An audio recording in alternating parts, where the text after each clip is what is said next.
Estábamos hablando fuera de cámara con Edi Zunino, es el editor general de la revista Noticias, autor de Periodistas en el Barro, este nuevo libro que nos está dando que hablar a todos los periodistas. Gracias por haberme traído uno, no, y autografiado también, en el que habla justamente... ¿De qué habla? Y habla de nosotros, empezando por los más conocidos de nosotros, a partir del extremado protagonismo que los periodistas, empezando por los más conocidos, tomaron en esta última época. Yo diría que en la segunda mitad de la gestión Kirchner, el periodismo y muchos periodistas en particular fueron asumiendo un protagonismo, a mi juicio, excesivo, producido por una excesiva obsesividad por parte del gobierno por aquello que se publica, se deja de publicar, quién maneja los medios, las agendas, los titulares, etcétera, etcétera. ¿Y tiene tanta influencia en la opinión pública eso que se publica, que se dice y cómo se construye la noticia, la agenda? Sí, yo creo que influimos en la opinión pública, o sea, informar es influir. El periodismo es necesario, la gente necesita estar informada y en una época como esta muchísimo más. Uno está informado para enterarse, para chusmear, para tener tema de conversación, pero también para tomar decisiones. Yo soy de los que creen, de todos modos, que esa influencia no es decisiva. O sea, yo no me creo con el poder de hacerle tomar una decisión a una persona en función de lo que yo le digo que tiene que hacer. Particularmente porque creo que la función esencial del periodismo no es decirle a la sociedad qué es lo que debe hacer, sino contarle lo que pasa para que haga su interpretación, ayudarla a interpretar, y obviamente en ese sentido habrá posturas distintas en el terreno de la opinión, habrá posturas distintas, pero yo creo que es una influencia que no es decisoria. Perón decía, yo gané todo con los medios en contra y perdí todo con los medios a favor. Nos metieron en el barro, nos metimos en el barro, nos gustó también de alguna manera cobrar ese protagonismo, ¿no nos quedó otra? Un poco de todo. Nos metieron, nos dejamos meter, o sea, yo digo que hemos sido mansos combatientes de la nada, una manera efusiva y a veces verbalmente violenta y tajante y de toma de partido y de descalificación del otro. Incluso desde el lado no oficialista se han tomado actitudes propias del oficialismo, este tema de desacreditar, de tomar la opinión del otro como una declaración de guerra o como una ofensa sin remedio. Creo también que el desinfle de la política en los años 90 nos desacostumbró al debate y a la discusión. Pero también está el tema de que las peleas entre los periodistas existieron siempre, los divismos, los celos, las competencias, la necesidad de gritar más fuerte para ganar audiencia. O sea, la sociedad se complejizó tanto que ya no alcanza con un canillita gritando extra, extra en la esquina, sino que cada uno de nosotros tenemos nuestra propia versión de ese extra, extra, míreme que yo tengo.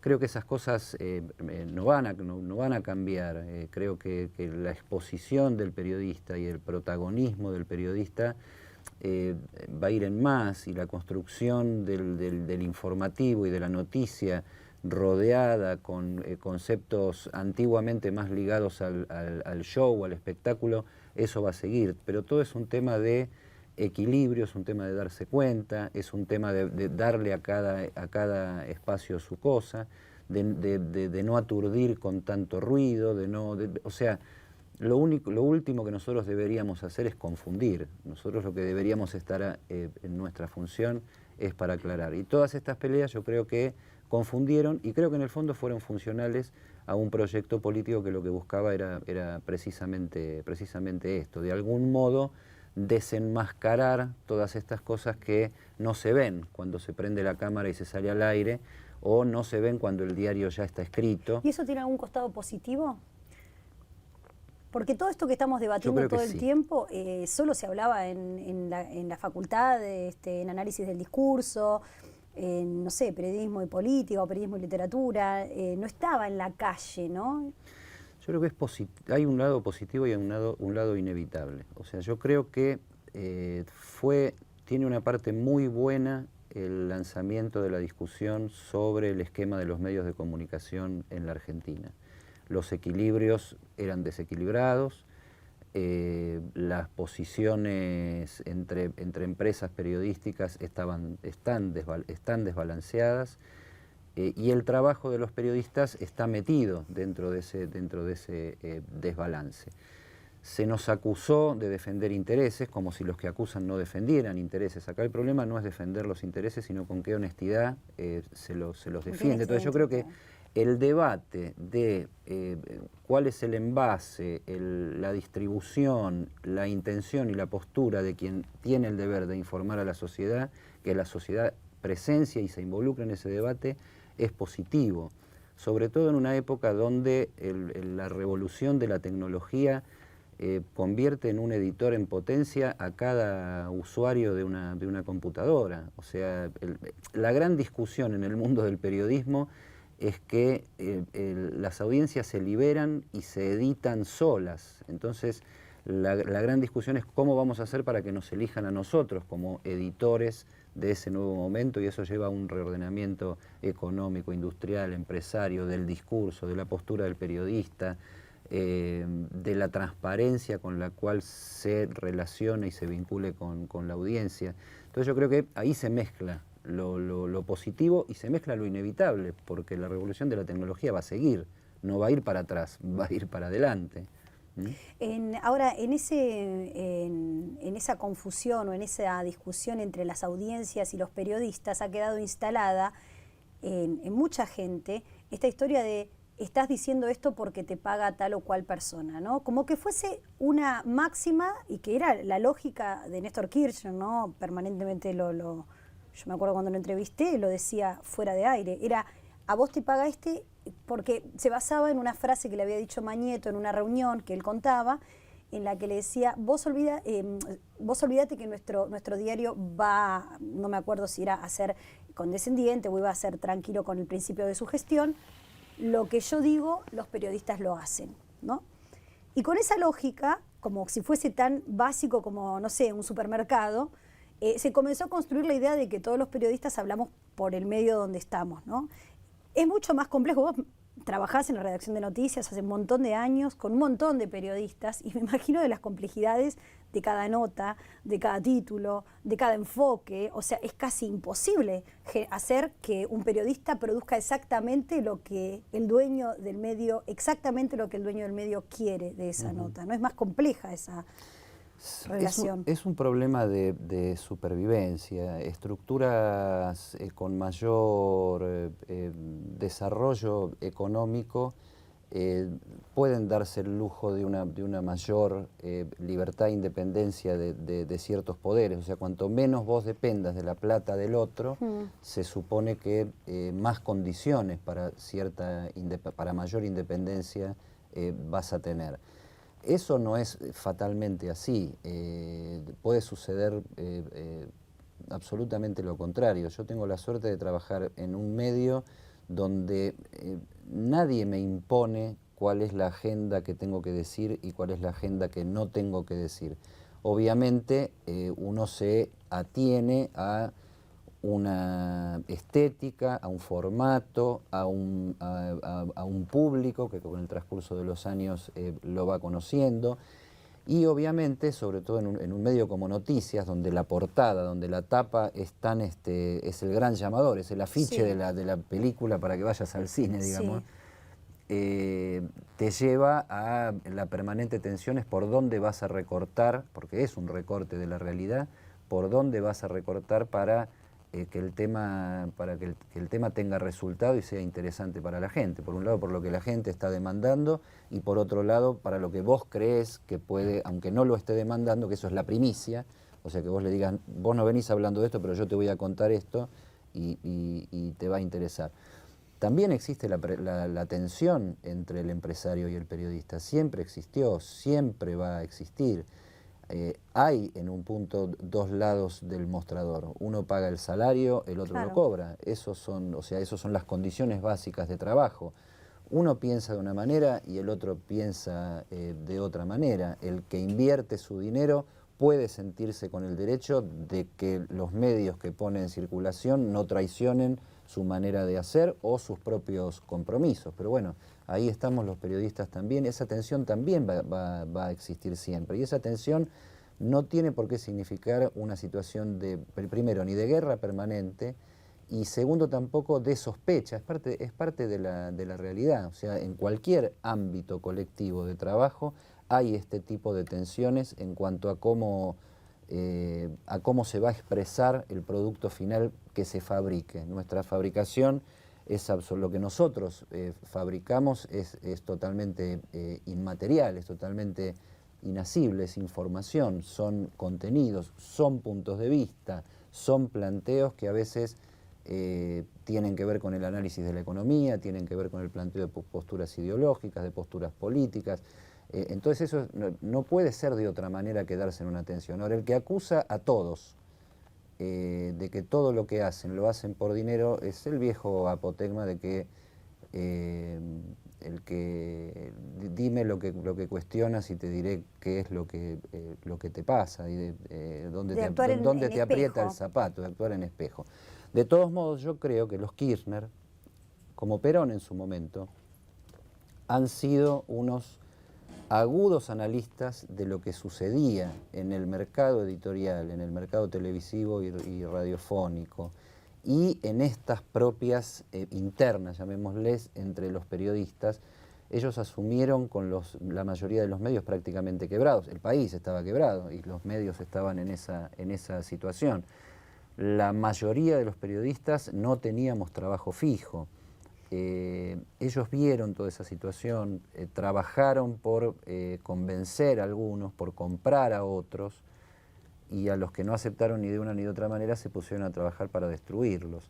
Pero yo creo que fueron unos grandes intérpretes de lo que estaba pasando en materia de medios, sabían que el monopolio de la palabra es un elemento importante para que un gobierno se relacione directamente con la población y el medio vaya siendo cada vez menos medio. O sea, este planteo de sacar a los medios del medio. Y el tema del éxito tiene que ver con que nos dejamos salir del medio porque nos fuimos de un lado y nos fuimos al otro. Claro. Los grises son piantabotos, los grises no venden. No, el mundo es gris. No es gris, es multicolor, están todos los colores. Hablabas acerca de esto de sacar a los periodistas, a sacar a los medios del medio, pero también ubicar a los medios en un lugar de oposición y sacar del lugar de oposición a los opositores que estaban en ese momento, porque yo me acuerdo que en el principio del kirchnerismo y en las primeras elecciones el debate era con Mañeto, y Mañeto no iba a ir a las urnas a medirse. O sea, Lilita Carrió quedó dibujada, que era una política fuerte en el 2003, que había tenido mucha caudal de votos. Entonces, también me parece que fue una estrategia política, ¿no? Además de interpretación del discurso. No, fue una estrategia política, pero en base a la comprensión de quiénes son los actores y cuáles son los enemigos más convenientes para inventar. O sea, si Lilita Carrió está dibujada, un poco tiene que ver con la acción del gobierno, pero un poco tiene que ver con el autodibujo de sí misma que hizo Lilita Carrió. Su construcción política, hay que decirlo, fue desastrosa. Sí. O sea, nada de lo que quiso armar, no solo no lo llegó a consolidar, sino que se le terminó rompiendo y muchas veces lo rompió ella misma. Esto es mi opinión y mi análisis político. Yo siempre digo, y se lo dije a ella también, que Lilita sería una gran periodista. Yo la quisiera tener de columnista en cualquier lugar donde trabaje. Ahora, por otro lado, el manejo de convertir a los medios en el enemigo, o sea, convertir en enemigo a alguien que no compite en el mismo terreno en que el gobierno compite, bueno, fue parte de la astucia que tiene un doble juego. Eso, aparentar que estás enfrentando intereses totalmente poderosos, destructivos, nefastos, etcétera, etcétera, con los que te casaste, te fuiste de luna de miel, tuviste algunos hijitos y una cantidad de cosas, y de un día para el otro, porque ese no se quiso entregar de cuerpo y alma, pasaste totalmente al otro lado. Y por otro lado también porque a través de los medios se reproducen los discursos. Y yo creo que o sea, los medios que no se dejaron, muchos de los medios y los periodistas que no se dejaron subordinar a las intenciones del gobierno, terminaron siendo funcionales al gobierno, reproduciendo el discurso desde el otro lado. O sea, reproduciendo la grieta, reproduciendo... O sea, comprándonos una pelea que no es nuestra. Comprándonos exactamente, una pelea que no es nuestra y que afecta la principal materia prima que nosotros los periodistas tenemos, que es la credibilidad. o sea, mirar las cosas con un solo ojo, hablar todo el tiempo de lo mismo, convertirse en un gladiador anti-gobierno, afecta la credibilidad. ¿Y en qué sentido? Esto tiene que ver en qué anda la audiencia, y eso es lo que, y muchos de los periodistas que están en una postura crítica frente al gobierno, eso les permite no terminar de comprender fenómenos que han ocurrido y que se los podrá analizar como positivos o negativos, pero fenómenos que han ocurrido en toda esta época a nivel social. Uno de ellos es esto que yo decía antes: la audiencia no es la misma audiencia que antes. La audiencia es más madura, interactúa, se entera por donde quiere, lee por un lado y lee por el otro. Y si ve que yo no digo ciertas cosas que en otro lado se dicen, y va a pensar, o sea, va a pensar mal de mí. Y si piensa mal de mí, no me va a creer. Y si no me cree, no me va a ver. Entonces, o sea, hemos sido un poco suicidas, me parece. Yo abuso el plural, la primera persona del plural, porque la intención de este trabajo no es levantar el dedo ni decirle a nadie nada. O sea, todos estamos en esta vida, todos estamos sujetos a estas presiones. Es muy difícil sobreponerse a los ataques personales, a la persecución en las redes sociales, al insulto, a la mentira, a una cantidad de cosas. Pero nosotros somos, o sea, si estamos donde estamos es de alguna manera porque la sociedad nos puso ahí, claro, también para sobreponernos a estas cosas y no tomarlas a título personal. Es muy difícil, sí, si vas al supermercado y estás con el changuito y viene uno que trabaja en Clarín y dice, devolvé a los pibes, a Torrante, cuando uno no tiene nada que ver ni con Herrera de Noble, ni con sus hijos, ni con nada de eso. Es muy agresivo, o ir a una cancha de fútbol y que de la platea de al lado te quiera agarrar a trompadas a alguien por algo que dijiste o algo que escribiste. Es muy difícil sobreponerse a eso y no tomárselo personal, como una cuestión personal. Pero bueno, ese es el desafío nuestro. Hablabas hace un ratito acerca de la tapa de noticias y bueno, ya va a estar en un ratito, ¿no?, en los kioscos la tapa de esta... En un rato, sí, a las 7 más o menos de la tarde ya están los primeros kioscos de Buenos Aires. Que la tenemos cargada, vamos a mostrarla porque es la salud de la nata, ¿no?, que estuvo, bueno, convaleciente, internado hace poquito, con algunas dificultades en órganos importantes, comprometidos, y les da una primicia. Ahí está saliendo. Una primicia. Sí, nos dice que tiene decidido, está trabajando haciendo todo lo necesario para un trasplante de riñón en el mes de febrero. La situación de salud se le complicó, había tenido una recuperación extraordinaria, fuera de lo normal. El problema de Jorge deriva de una diabetes que le complicó el funcionamiento renal. Empezó, bueno, justo cuando arrancó en su llegada al Grupo Clarín, había empezado con diálisis, incluso él ironizaba con eso, jugando con Alessandra No, es impresionante Larson, que un cuerpo aguante diálisis y se reponga, y es muy conmovedor lo que estamos viendo también acá acerca de que su mujer va a ser la que le va a donar el riñón. Bueno, es la posibilidad, de acuerdo, él no quiere hablar del asunto, es la posibilidad principal que nosotros hemos chequeado. Las posibilidades básicas son 3. Sara, un amigo, del que no podemos revelar el nombre, y la otra es su hija Bárbara, que es la posibilidad que más inquieta y que más de plano descarta Jorge, porque bueno, esto te pone en una situación emocional muy difícil, ¿no? Ese es un poco el planteo del informe de noticias. Decidir trasplantarse involucra sacarse un pedazo del cuerpo y ponerse para mejorar, para estar mejor, obviamente, pero bueno, hay que pasar el momento y hay que hacerlo. Y además siendo un paciente de riesgo, ¿no?, porque tiene problemas cardíacos y problemas también, por supuesto, por la diabetes,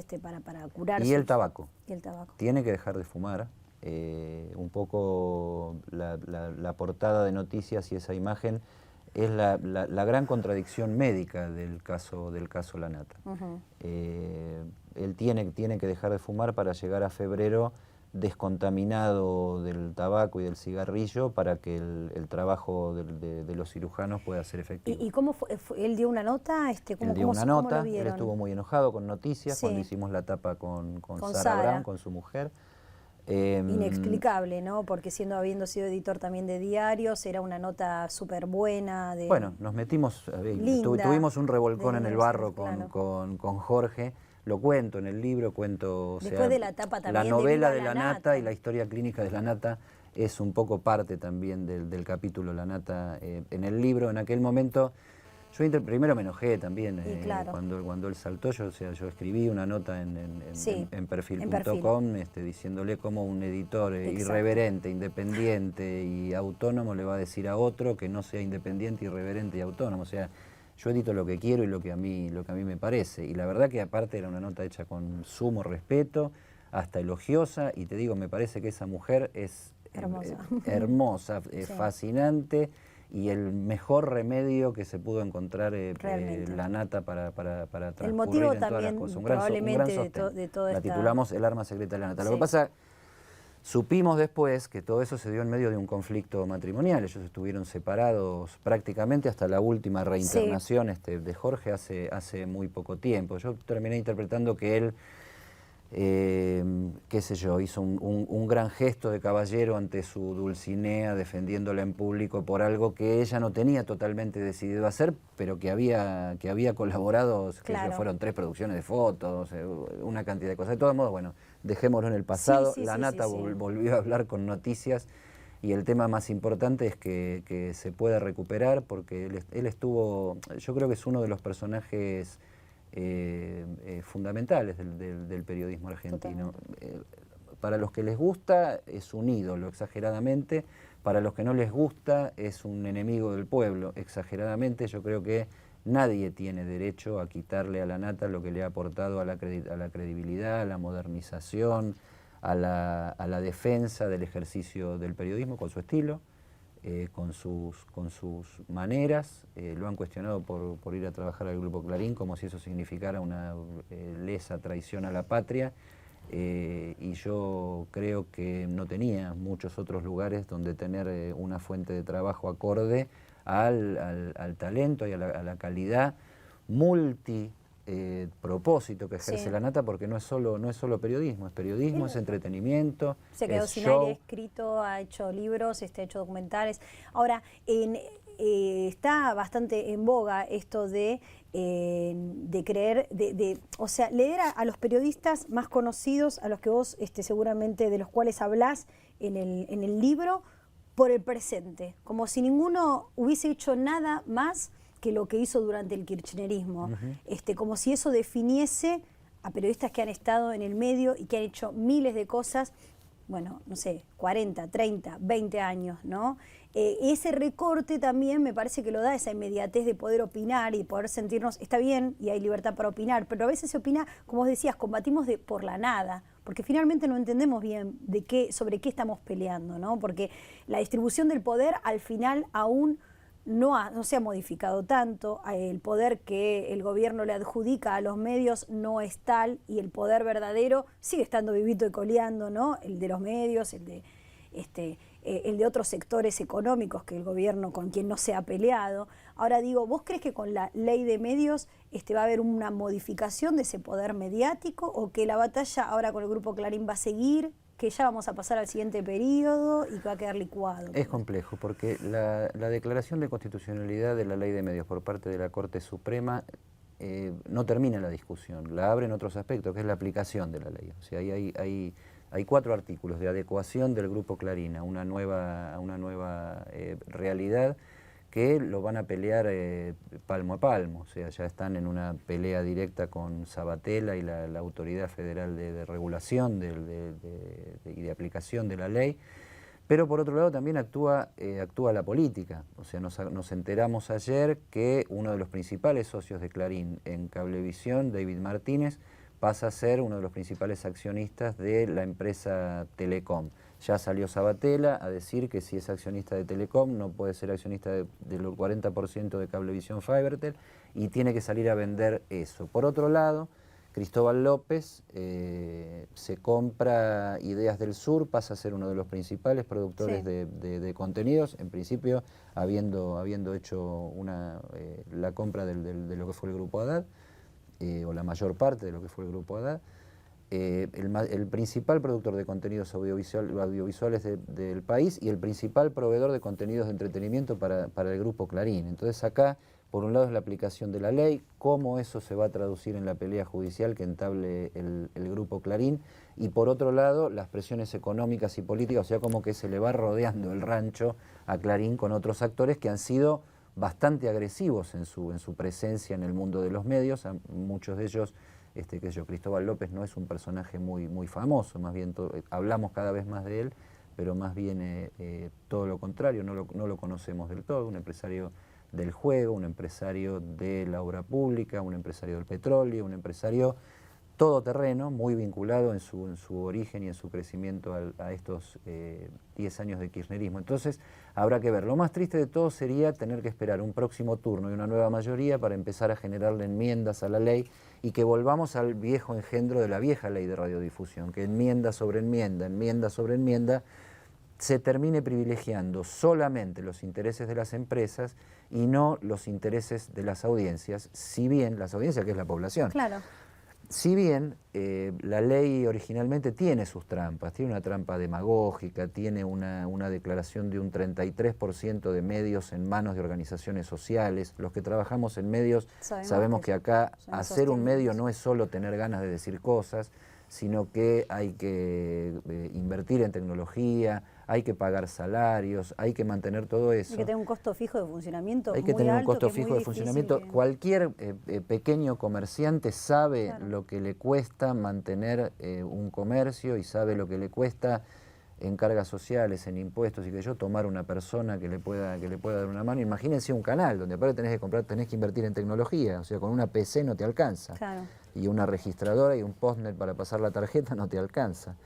Entonces, la ley tiene su lado malparido, también tiene su lado sí, porque tramposo. Es un país donde no hay tanto mercado como para que haya tantos actores también. Eso es otra particularidad, que hay otros países a donde sí hay muchísimo más mercado que inviertan en medios, en espectáculos, en pequeños canales, pero acá no hay tanto consumo. Las grandes marcas quieren estar en la ciudad de Buenos Aires, no está federalizado el país en su desarrollo, por lo tanto hay menos también posibilidades. Pero, ¿no? Y es un desarrollo que tiene que ver con el desarrollo de la economía en general. O sea, estos 10 años de kirchnerismo no nos dieron un país agroindustrial pujante, nos dieron un país con una agroindustria en manos de intereses extranjeros básicamente, y con un sector agropecuario que ha sido el gran sostén y el gran combatido también por parte del gobierno para la recaudación de impuestos. Periodistas en el barro, peleas, aprietes, traiciones y negocios, miserias y razones de la guerra mediática en la Argentina reciente. Lo editó Sudamericana y es de Eddy Zunino, que estuvo acá con nosotros. Muchas gracias por la charla, muy interesante. Un placer estar con vos, María Julia.